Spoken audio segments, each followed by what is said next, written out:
needing to rekindle the passion in your relationship, our next guest may have the solution. Rabbi Shmuley Boteach's new book is called The Kosher Sutra, 8 Sacred Secrets of Reigniting Desire and Restoring Passion for Life. And the rabbi has consented to hang out with us for a little while. Rabbi's in the house. There you go. You know, the last time I remember that kind of euphoria like you had with the Jonas Brothers was the iPhone right outside your studio at the Apple Store. And I noticed that they both have two things in common. The purity rings, you could not get the iPhone, the unavailability of it all. It makes something deeply erotic. When you can't satiate your desire, that actually fires the passion of desire. Conversely, forbiddenness. When something's forbidden, a bit off limits. Remember the way Steve Jobs, he will not release any information about his products before they come out. Gotta have endlessly speculate. Right. Well, what's forbidden about your spouse? Yeah, He or she is there every day. So that's the thing. I mean, look at what we've done to sex in America. We've done the exact opposite. It's always available. Sex is always available. Marriage is sex on tap. You're supposed to have forbidden zones. I'll give you an example. Wives are not supposed to traipse around the bedroom completely naked.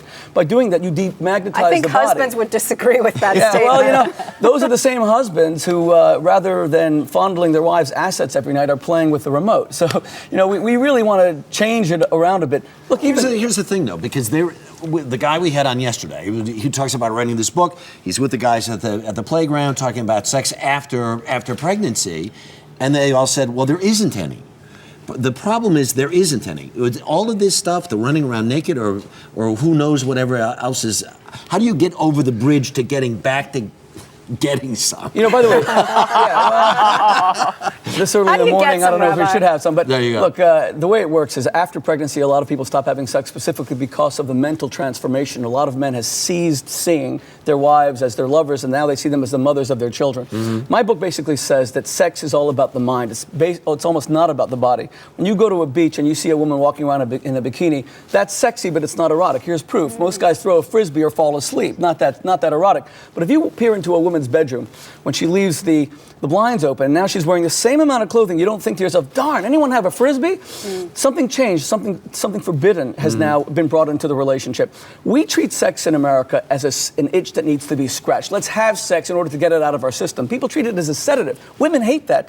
One second their husband is saying, I love you, and he seems so alive, he's electrified. The next moment, this guy is a dead corpse. You're calling the Undertaker. It's not supposed to be that way. That's why you're supposed to have sex sometimes without climax. You're supposed to actually build desire. We don't know how to do these things in America because sex is always about the instant gratification of the urge. Just like everything else. That's right, exactly. Let me ask you this. You've been counseling couples with marital problems for how many years?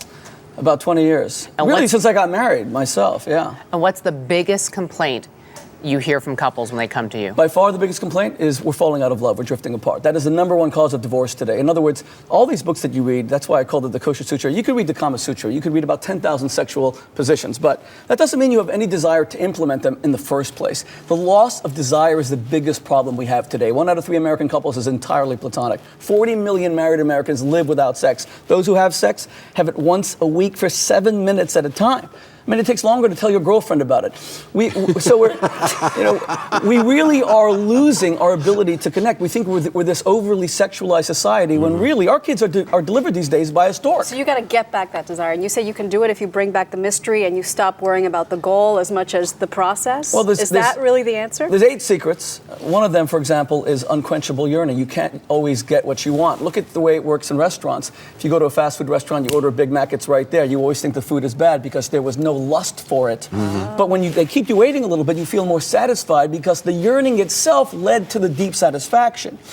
Here's another very important secret about erotic desire. Erotic desire is all about this pillow. Sorry, man. it does. Yeah, I know. That could ruin a relationship. Yeah, sorry. The Jonas Brothers are screaming women. I have pillows attacking me. Okay, look at the next one, which is reckless abandon. Reckless abandon, exactly. Reckless abandon is where you do some wild and crazy things that you feel so desirable, so irresistible, that the person who you're with, your spouse, your boyfriend, girlfriend, they can't resist you, so they do something even crazy with you. You know, couples, married couples, we've sanitized our libidos. Husbands never ask their wives their deep sexual fantasies. Wives are way too inhibited or shy to share them.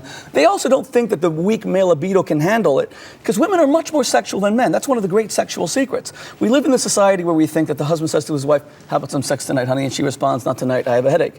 And yet a man can have an axe lodged in his head.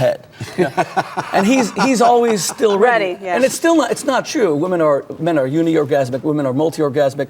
This idea of bringing out something in your spouse that they can't resist. It makes you feel like you're so erotically electrified. And I think most women don't feel that way anymore. The biggest problem that we're facing today is depression on the part of wives in marriages because they don't feel desirable. 1 out of 3 American women is on an antidepressant, Prozac, Zoloft, Paxil.